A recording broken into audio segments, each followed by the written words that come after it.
Hi guys, so ayun, share ko lang po sa inyo kung paano nga ba ma-remove or matanggal ang PIN security sa ating Messenger, which is yung bago ngayon na update ni Meta.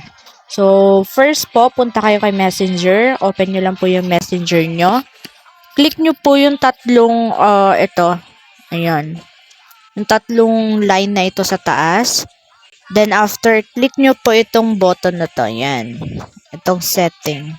Then pag napunta na po kayo dyan, privacy, safety. Click nyo lang po yung privacy and safety. Then click nyo po itong end-to-end encrypted chat.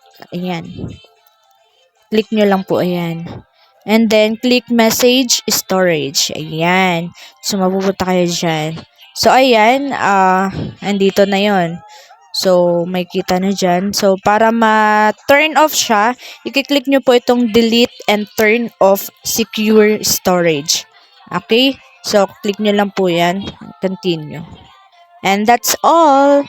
Close na po at wala na po yung PIN security sa inyong messenger. Hindi na po kayo hanapan ng PIN security once na mag-open po kayo kahit saan device ng inyong messenger. So, thank you for watching. Hope you like it.